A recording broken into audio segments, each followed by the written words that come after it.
Carlos Domínguez es uno de los técnicos, de los analistas que está siempre detrás de estas encuestas, de la elaboración de las encuestas de 40dB. ¿Cómo explicar, Carlos, que puede haber tantas diferencias ya no solamente entre nuestra encuesta y la del CIS, sino prácticamente entre todas las encuestas y la del Centro de Investigaciones Sociológicas? Hola Carlos, muy buenas tardes. Pues yo puedo al menos hablar por nuestra encuesta, por los datos que hemos observado nosotros. Y lo que es muy curioso es que si nos metemos en las tripas de esta encuesta preelectoral del CIS, aunque todavía los microdatos no están publicados, pero bueno, con los informes que ya nos han dado, han dejado en abierto estos cruces de variables, podemos ver bastantes cosas. Si nos fijamos en esas tripas de los datos, en el fondo observamos cuestiones bastante parecidas a las que observábamos en los datos de nuestras últimas encuestas. Por ejemplo, si nos fijamos en la matriz de transferencias, que hemos visualizado y hemos hablado de ellas en este programa muchas veces, estos cálculos sobre cuántos votos de cada uno de los electorados de las últimas elecciones se quedarían en su partido o se irían a otros, que en muchos casos es un elemento que es prácticamente la materia prima básica de muchas estimaciones. Cuando nos fijamos en estos datos, lo que observamos es que son muy parecidos entre los que está dando el CIS y los que hemos dado nosotros en nuestras últimas ediciones de barómetro. Por poner algún ejemplo, Carlos, por ejemplo, la tasa de fidelidad de voto del PSOE, según este último CIS, está en torno a un 64 y pico %. Las dos últimas encuestas que hemos hecho nosotros, con trabajo de campo en las inmediaciones de este trabajo de campo del CIS, que ha sido muy largo, ha ido desde el 8 de junio hasta el 27 de junio, y digamos que dentro de esas fechas están los dos últimos trabajos de campo que hemos hecho nosotros. Pues estos trabajos de campo nuestros han dado unas tasas de fidelidad para el PSOE, en un primer lugar de un 62%, en un segundo lugar de un 68%. Podemos observar cómo el CIS, con ese trabajo de campo tan largo, se sitúa con unos datos muy entre medias. Cuando nos fijamos en el PP, también los datos son muy parecidos.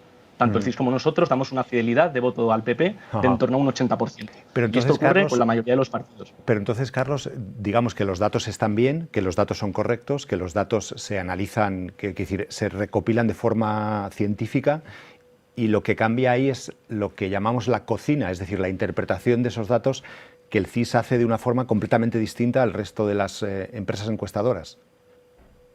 Exactamente, exactamente. Digamos que todas las encuestas tienen una parte totalmente objetiva, que es lo que los encuestados han respondido, y ahí no hay ningún tipo de truco.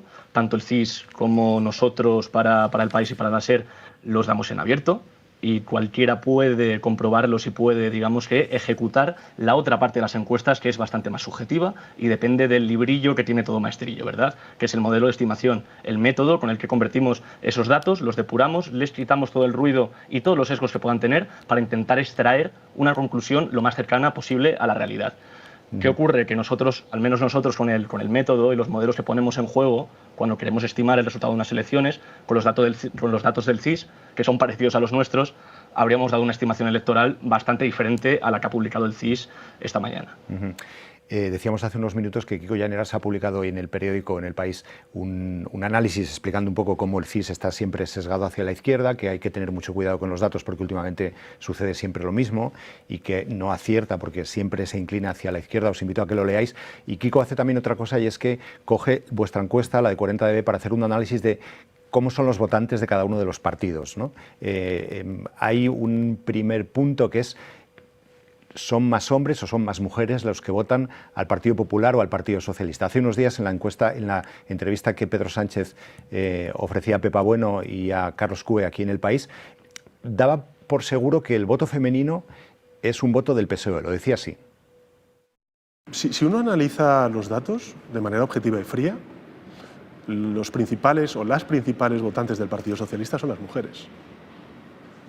Son las mujeres. Son las que sustentan fundamentalmente la base electoral del Partido Socialista.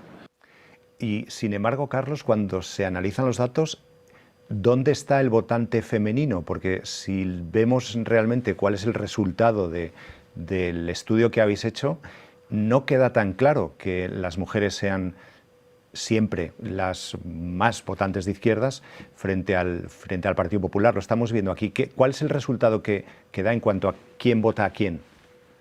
Claro, lo que ocurre es que Pedro Sánchez está en lo cierto, es decir, al PSOE le votan más mujeres que hombres. Si hacemos la disección de su electorado, hay un peso mayor de votantes mujeres, de votantes femeninas que de hombres. Pero también le pasa al PP, digamos, ¿no?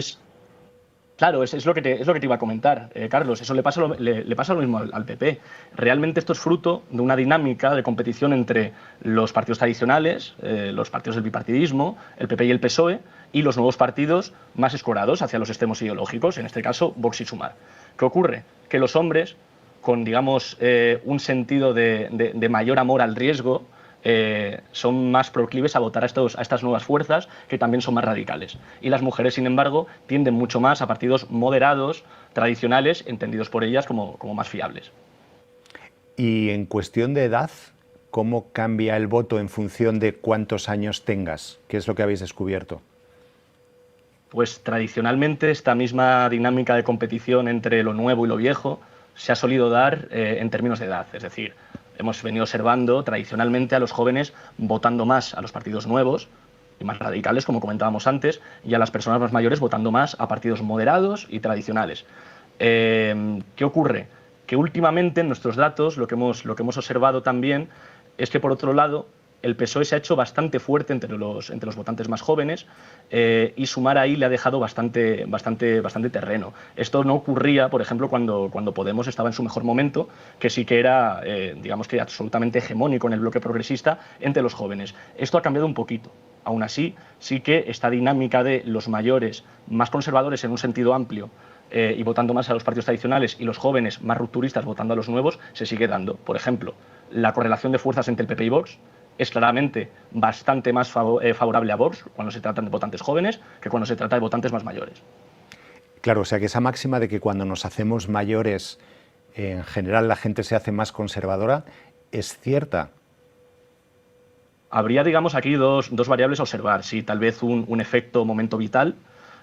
Gente en un momento vital de mayor edad y madurez tiende más, tal vez, a conservar status quo. Eso por un lado, pero también hay que tener en cuenta una cosa. La gente más mayor es la que ha podido solidificar identidades partidistas hacia estos dos partidos, que han sido los partidos fundamentales en los tiempos en los que ellos se socializaron políticamente. Los nuevos votantes que vienen ahora se han socializado políticamente en un contexto multipartidista, en el que no han tenido por qué desarrollar esos afectos hacia el PP y al PSOE. Hay una última cosa, Carlos, es que llevamos unas semanas hablando mucho de encuestas y periódicamente vamos enseñando cuáles son los datos. Dentro de un par de días comienza la campaña electoral y probablemente empecemos a hablar mucho de trackings electorales. ¿Qué diferencia hay entre esto, entre una encuesta y un tracking? Una encuesta sería, digamos que un muestreo puntual, como son los que venimos haciendo para Prisa, para El País y para la cadena SER mes a mes, con nuestros barómetros mensuales. Y un tracking electoral, o para traducirlo al español y que probablemente todo el mundo lo entienda así, la traducción literal sería seguimiento electoral. Un tracking o seguimiento electoral lo que hace es precisamente eso, seguir las tendencias día a día del comportamiento electoral y del voto. Funcionan de la siguiente manera. Digamos que se recoge una muestra representativa de una cierta cantidad de encuestados, de entrevistas, digamos 400, 500, imaginemos al día, y con eso lo que se consiguen son dos cosas. Por un lado, poder, recabando esta información y estas muestras durante muchos días, poder construir una muestra muy grande que puede ser muy fiable, porque sabemos que cuanta más muestra tengamos, a cuanta más gente preguntemos, más podremos minimizar el error muestral y la posibilidad de estar alejándonos de la realidad, de los parámetros reales del voto. Eso por un lado, y por el otro lo que conseguimos con un tracking es ser sensibles a las tendencias y a los cambios de opinión y a los cambios en el voto que se puedan dar en el tiempo, por ejemplo durante una campaña electoral, por eventos de campaña, como puede ser un debate.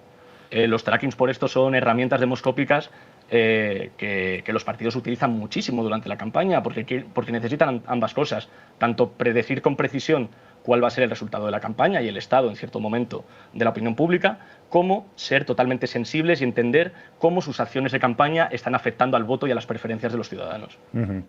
¿Y son igual de fiables? O sea, ¿el margen de error es el mismo al hacerse de forma tan inmediata y casi en el día? Claro, la cuestión es, digamos que la muestra que se recoge cada día es relativamente reducida. Es más reducida que, por ejemplo, la muestra de las encuestas que publicamos todos los meses como barómetro, ¿no? Es más reducida. Entonces, lo que se hace es acumular la muestra de muchos días, y ahí sí que se consigue una muestra bastante mayor, generalmente bastante mayor que la de una encuesta puntual, y eso sí que se convierte pues eso, en una muestra bastante más fiable, al acumular muchas más personas, muchos más encuestados. Carlos Domínguez, analista de 40dB, muchísimas gracias.